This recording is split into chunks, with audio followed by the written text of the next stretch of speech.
Hello everyone and welcome back to the channel. Today we're here with another review. Today we have a look at the Epixx Revell BBI or Blue Box Toys, the three-headed dragon figure. As you can see, it's from the BBI Legends line, from the Warriors of the Worlds, and here on the catalog you can see his product code right here. It's a three-headed dragon, 20414, it's his product code. It's this guy right here, and as you can see, it comes in this nice box. It also has a flame inside. I like the packaging of this right here.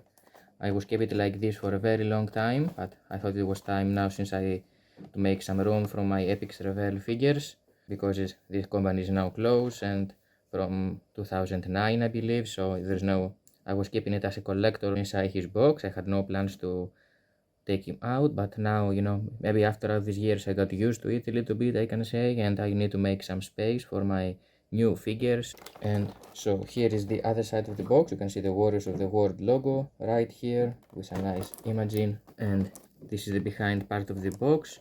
It says, ages ago the world was full of all kinds of men and creatures. These were the times of dragons and werewolves, wizards and magic was trades happening, and these were the times of legend, something that we have seen pretty much to all the fantasy figures. That from the Epixx Revell BBI. Here you can see the Blue Box Toys logo, made in China.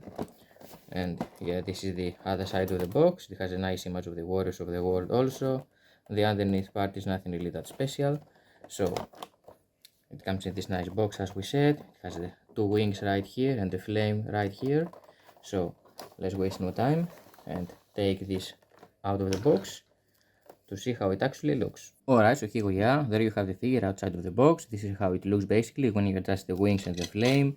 Well, to be honest, it's not the best looking figure, I can say. It has a lot of downs for me, if you ask me. For example, one of these, let's start here with the tail, is that this part right here has this very simple line which looks like it is rotating.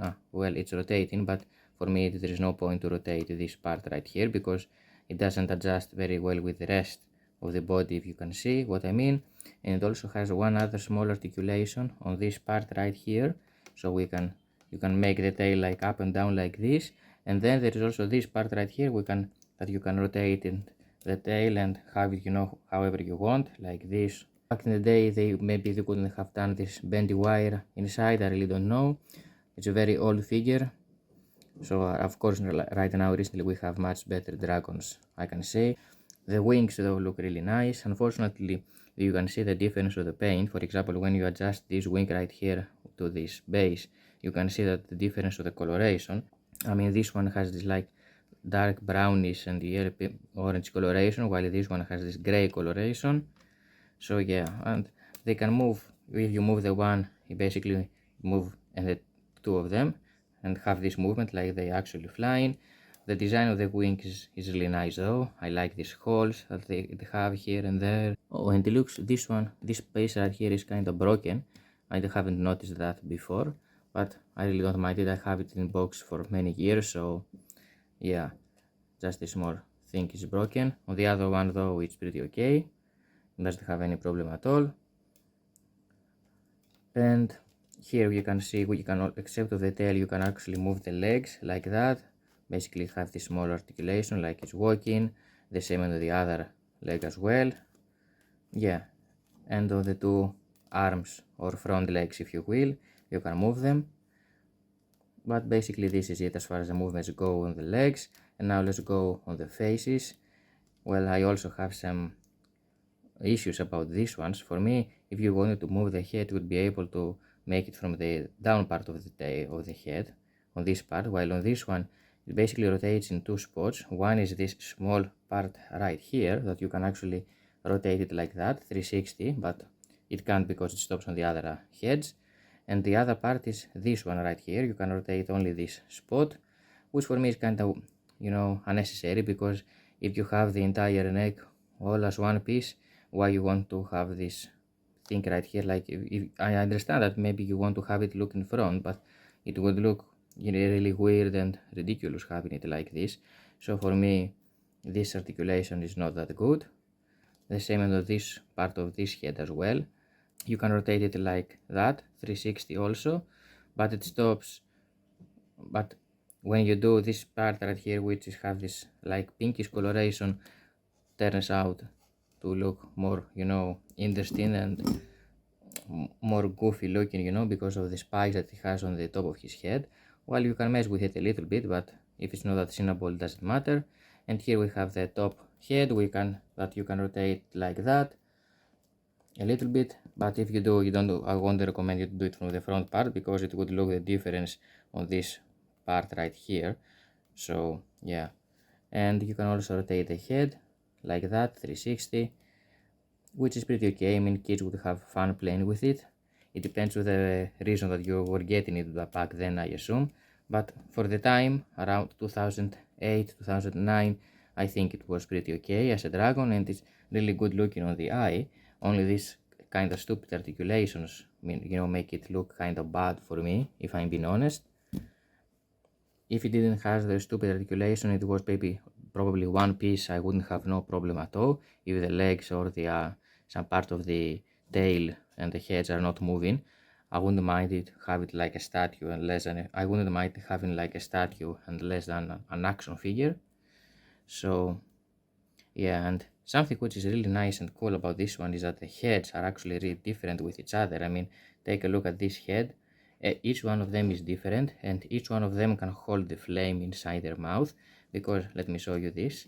Inside the mouth, I don't know if you can actually see it right here, it has this hole that you can actually put the flame and stick it right here on his head, on his mouth, like it's flying from his mouth, because on this head, on the middle, you can actually open and close the jaw like that, something that on the other hands you can't, but they still have inside this hole that you can place the flame, so you can have this head having the flame, or maybe this one.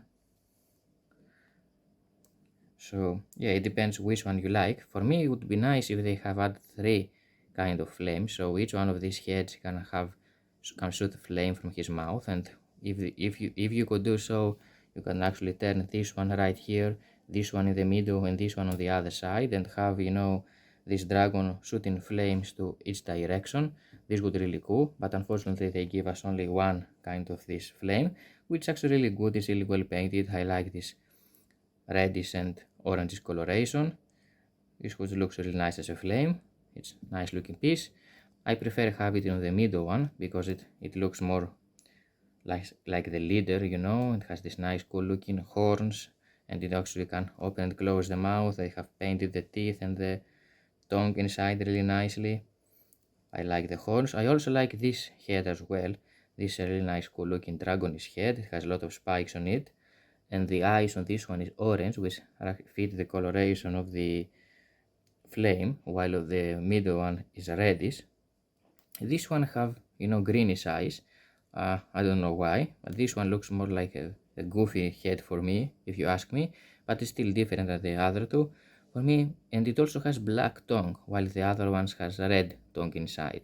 So yeah, maybe this one they got put a red flame, a green flame, or like some toxic thing, you know. Instead of putting flame, you can have, you know, something different. It would look much better, but unfortunately they only come with one piece. So we're gonna put it on the middle head. It's kind of big, as you can see, but it's not to mess too much with it, because I think it will break easily. I mean, if you were a kid and actually fall down from your hand, maybe it will break a wing or two, you know, or maybe some parts of his legs, you know, maybe unglued. I don't know. For me, if I could, I would glue the legs like the way that they should be, and I would leave it like this. So yeah, basically this is it. It's a really nice cool looking dragon. I like the coloration on this one. It has this like pinkish and coloration underneath, and this gray on the top with some darker black spots on it. Really cool looking dragon. It's really big. I think this is the biggest figure that Epixx Revell BBI has produced ever. So yeah, I'm really good to have it on my collection. It was time for him to get his review, I believe, since there are not too many reviews of him outside there. Basically, I haven't seen anyone reviewing this figure, so I thought it would be cool to show you how this one looks. And we can also see how he scales with some other dragons of the line. Let's compare him with this dragon right here, the fire dragon, who is also from the same line, which is this one right here. You can see how much the three-headed dragon outscales him. And we have also from the nice Wolrd line, we have this red dragon right here, which is this one right here, just for a comparison. They are pretty much the same size, these two, but the three-headed dragon upscales them a lot. I think he can easily hunt both of them together at the same time. And we can also add this dragon rider fighting with them. Unfortunately, I don't know where exactly I have put this sword at the moment, but we have to use this channel, this figure on the channel as well. You can check them. You can check it out on the BBI Epixx Revell playlist. So yeah, I think he also scales really nice with this dragon. And because it's dragon rider, but unfortunately it doesn't look like he can ride any of these dragons. Anyway, so this was, guys, the BBI Epixx Revell 3-headed dragon figure from the Warriors of the World Fantasy World line. Thank you for watching the video, hope you enjoyed it and I helped you out. I'm gonna see you next time. Bye.